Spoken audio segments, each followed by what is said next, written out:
حضرات گرامی، آج بہت سے لوگوں کو یہ شکایت ہوتی ہے کہ ہمارا حافظہ بہت زیادہ کمزور ہو چکا ہے۔ بہت سے طلباء کرام اس پریشانی کا شکار ہیں کہ ہم دین اسلام کے لیے بہت سی کتب کا مطالعہ کرتے ہیں، ان کو یاد رکھنے کی کوشش کرتے ہیں، لیکن ہمیں وہ باتیں جلد ہی بھول جاتی ہیں۔ اور بہت سے بچے یہ شکایت کر رہے ہوتے ہیں کہ ہم گھر سے جو سامان لینے جاتے ہیں وہ دکان پر جا کر بھول جاتا ہے،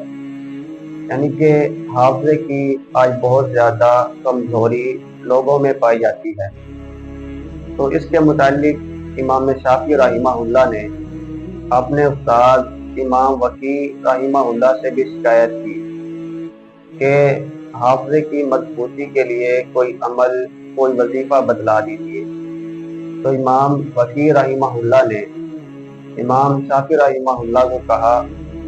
کہ اگر حافظے کو مضبوط بنانا چاہتے ہیں تو گناہوں کو چھوڑ دیں، کیونکہ جو بندہ گنہگار ہوتا ہے، گناہوں میں ملوث رہتا ہے، گناہوں میں مبتلا رہتا ہے، اس کا حافظہ کمزور ہو جاتا ہے۔ اور ساتھ ہی طلباء کرام اس بات کو ذہن میں رکھیں جو ساتھ امام وکیع رحمہ اللہ نے اپنے شاگرد امام شافعی رحمہ اللہ کو بتلائی،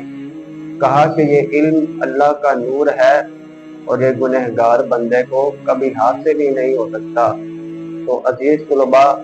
اگر آپ چاہتے ہیں کہ آپ کا حافظہ مضبوط ہو جائے، آپ جو بات پڑھیں وہ آپ کو یاد ہو جائے، تو اس کے لیے اپنے آپ کو گناہوں سے بچا لیجیے۔ گناہوں کی کثرت حافظے کو کمزور کر دیتی ہے۔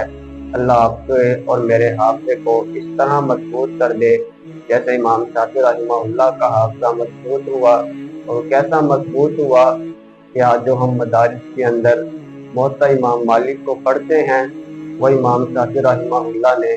صرف اور صرف 9 دنوں میں زبانی یاد کر لی۔